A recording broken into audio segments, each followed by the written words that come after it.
नाज़रीन अखबार मशरिक़ और मशरिक़ न्यूज़, ये आपने तारीख़ी घंटा घर हुसैनाबाद का देखा, जहाँ कल तक औरतों का बहुत बड़ा मुज़ाहरा चल रहा था और अपने हुकूक़ के लिए लड़ रही थीं, आवाज़ बुलंद कर रही थीं, लेकिन आज सन्नाटा है।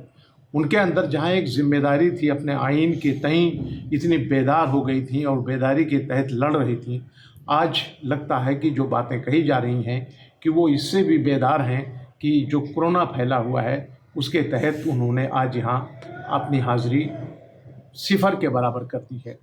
उस तहरीक की रूह रवां और उस तहरीक को बहुत आगे बढ़ाने में और बहुत ज़्यादा औरतों में बेदारी पैदा करने वाली एक ख़ातून जो महताज तारुफ़ नहीं हैं, वो हैं सुमैया राना।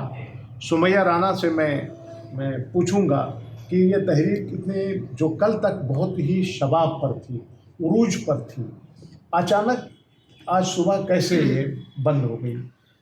असल में पिछले कई दिनों से इस बात पे पशोपेश में थे सब लोग, हम लोग कुछ जो वहाँ पे मेन इंतज़ामकार थे कि कैसे हम लोग कोरोना की लड़ाई को लड़ेंगे यहाँ पे घंटाघर पे रहते हुए, क्योंकि वहाँ पर तादाद कम होने का नाम नहीं ले रही थी। जो वहाँ पे ख़वातीन जो वहाँ पर आ रही थी, उनका जोश और जज्बा जो था वो बिल्कुल भी अपनी उससे डिगा नहीं। तो अब उनको इस हालत में मना भी नहीं करते बन रहा था और वो कुछ सिस्टम बन नहीं पा रहा था। फिर पिछले दिनों कल्बे सादिक साहब ने, जो कि हमारे जब से वो हमारे प्रोटेस्ट में आए थे और हम लोगों को एक उससे काफ़ी फ़ायदा मिला था और लोगों की, महिलाओं की तादाद ख़ास तौर पर बढ़नी शुरू हुई थी, तो वो हमारे बुज़ुर्ग हैं, उनका भी ये मशवरा था कि यहाँ पर जो है फ़िलहाल कोरोना को देखते हुए, ये एक ऐसी वबा चली है, उसको देखते हुए हम लोग अगर कुछ दिन के लिए मुलतवी कर देते हैं तो उसमें कोई प्रॉब्लम नहीं है। तो ये सब कुछ देखते हुए कल रात एक ऐसा इत्तेफ़ाक था कि सब लोग वहाँ पर मौजूद थे और वहाँ पर बैठ कर के जब बात शुरू हुई और उसी में कमिश्नर साहब ने भी किसी को भेज करके हम लोगों की काउंसलिंग भी करना चाहिए और ये कहना भी चाहा कि मुल्क में जो इस वक्त हालात हैं उससे हम सबको मिल के लड़ना है। और वो बातें सबको बराबर से समझ में आईं, तब जा कर के इस धरने को हम लोगों ने ये कहा कह करके कि इसको हम मुलतवी करते हैं तब तक के लिए, जब तक कि लॉकडाउन जो गवर्नमेंट की तरफ से हुई है पोजीशन कोरोना वायरस की वजह से, तब तक के लिए इसको मुलतवी करते हैं। लेकिन जो हमारा एहतजाज है वो जारी है, वो दूसरी शक्ल में जारी होगा। हम लोगों ने लोगों से कहा है कि आप अपने घरों में no CA, no NRC, no NPR के झंडे लगा सकते हैं, बैल्कनीज़ में मोमबत्तियाँ जला सकते हैं घरों में रहते हुए। तो ये एक सिंबॉलिक हमारा जो है वो एहतजाज होगा जो हम दर्ज कराते रहेंगे।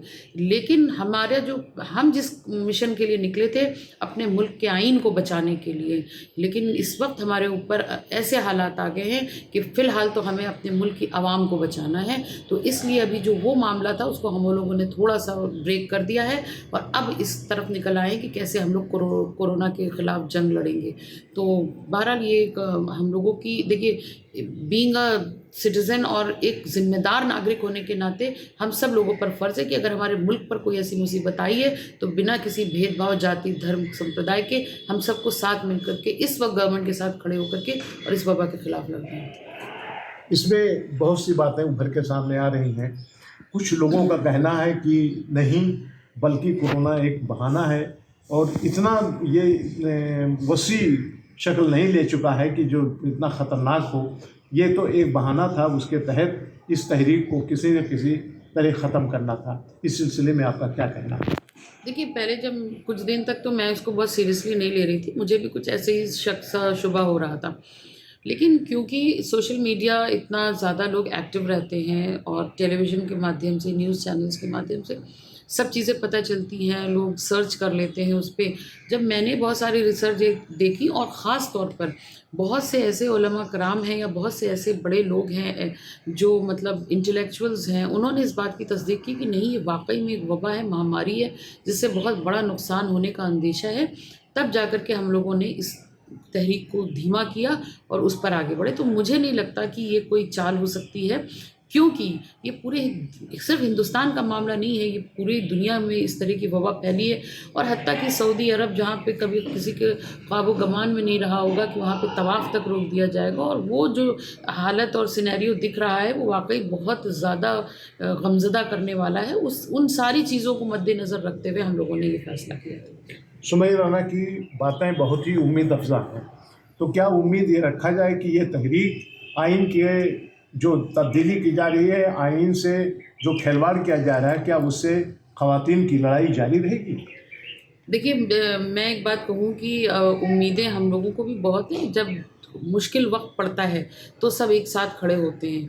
तो जब इस वक्त में हम गवर्नमेंट के साथ खड़े हैं तो हमें लगता है कि जिस दिन ये कोरोना की लड़ाई ख़त्म होगी इंशाल्लाह जीत के साथ, और हम इस वबा से बाहर निकलेंगे, तो उस वक्त ये गवर्नमेंट में भी हो सकता है कि कोई ऐसी तब्दीली हो, कोई सोचे कि नहीं, ये वो लोग हैं जो हमारे साथ शाना बशाना खड़े थे और अब हमको भी इनके लिए ये CNRC और NPR का जो काला कानून हम इन पर थोप रहे थे, हमको नहीं करना चाहिए। हम भी इस उम्मीद में हैं। लेकिन अगर बहरहाल ये अगर नहीं ऐसा होता है तो हमारा ये आंदोलन शायद और ज़्यादा तेज़ी के साथ आगे आएगा। का ये धरना और मुजाहरा जो हुआ है, ये मुलतवी हुआ है, मनसूख नहीं हुआ है, और वहाँ पर कुछ अलामती तौर पर अपनी सिंबॉलिक निशानियाँ छोड़ आई हैं। थोड़ी सी उसकी तफसील बताएं। जी देखिए, ये जो आपने बिल्कुल बहुत अच्छा अल्फाज लिया कि मुलतवी किया है, इसको हमने ख़त्म नहीं किया है। और सिंबॉलिक करने का मतलब ही है कि हमने धरने को ख़त्म नहीं किया। आप इस वर्ड की गहराई में सभी लोगों को मैं चाहती हूँ कि आपके इस माध्यम से हमारे इस वर्ड के सभी लोग गहराई तक जाएं, क्योंकि हम लोगों ने धरने को ख़त्म नहीं किया है। और हमने ये जो सांकेतिक धरना होता है, सांकेतिक धरना हम चला रहे हैं। हमारा धरना चल रहा है। कौन कहता है कि हमारा धरना ख़त्म हो गया है? बस इंसान नहीं मौजूद है ना, उनकी निशानदेही के तौर पे हमारे वहाँ पर रुपट्टे होते हैं जो हमारी इज़्ज़त की पहचान है। हमने इतनी बड़ी अपनी पहचान वहाँ पे लगा दी है, इससे बढ़ के और पहचान क्या होगी साहब? हमने तो रुपट्टों को टांग दिया है और प्रशासन के हवाले कर दिया है, और प्रशासन ने इस जगह हमको सहयोग भी किया कि नहीं, आपको हम आश्वस्त कराते हैं कि आपके इन सिंबल के साथ भी कोई छेड़छाड़ नहीं होगा, और जिस दिन ये लॉकडाउन ख़त्म हो जाता है आप पुनः आ करके जैसा भी चाहेंगी आप सुचारू रूप से इसमें बैठेंगी। और इस बात के लिए हम भी आपका आभार व्यक्त करते हैं। उन्होंने हम लोगों को आभार भी अपनी तरफ से दिया कि नहीं, आपने जो ये कदम उठाया है ये देशहित के लिए बहुत ही काबिले तारीफ़ रहा है, क्योंकि हमने देशहित के लिए किया, हमने जनहित के लिए किया। हम जो लड़ाई लड़ रहे हैं वो इंसान की लड़ाई लड़ रहे हैं। हम इंसान को मौत के मुंह में तो नहीं डाल देंगे ना। तो लेकिन जब ये महामारी मेरे सामने आ ही खड़ी हुई इतनी ज़बरदस्त कि आज पूरी दुनिया जूझ रही है इससे, तो हमने उस जगह ये कदम उठा लिया कि नहीं, हमको जान प्यारी है, हमारे साथ जो भी हमारे भाई बहनें दूर दराज तक के हैं, हमको उनकी जान मेरे लिए अमूल्य है। उनका जीवन रक्षा करना हमारा परम कर्तव्य है। और हम अगर अपने बहनों को, अपने भाइयों को बचा ले जाते हैं इस आपदा से, इस इमरजेंसी से, तो इंशाअल्लाह CAA क्या, NRC क्या, कोई भी ऐसे नाहक कोई ऐसे मेरे ऊपर जुल्म होगा तो उससे हम लड़ने के लिए हमेशा तैयार रहेंगे। लेकिन हम गवर्नमेंट से फिर एक बार ये अपील करना चाहते हैं कि गवर्नमेंट हमको कोऑपरेट करे और एक बार इस काले कानून पर पुनर्विचार करे। हो सकता है कहीं से कोई रद्दो अमल ही निकल आए, क्या पता ऊपर वाले की कुछ मसलहत हो कि हमको दोबारा बैठना भी ना पड़े और ये अपने काले कानून को गवर्नमेंट वापस ले ले। कोई बड़ी बात नहीं है। अगर ये सोच लेगी गवर्नमेंट तो बिल्कुल काले कानून में रद्दो अमल कर सकती है, तो हमको बैठना भी नहीं पड़ेगा। और अगर ये रद्दो अमल नहीं करते हैं उस काले कानून में, तो हम इससे भी ज़्यादा तादाद में बैठे मिलेंगे वहाँ पर। आपने जिस तरह से हुकूमत के साथ, एडमिनिस्ट्रेशन के साथ, इंतज़ामिया के साथ ताउन दिया, क्या आपको भरोसा है, उम्मीद है कि जब दोबारा आप आएंगी मुजाहरे में तो आपके साथ इंतज़ामिया कुछ नरमी का बर्ताव करे, या हुकूमत मोदी और शाह साहब की तरफ से भी कुछ रवैया नरमी का बरता जाए?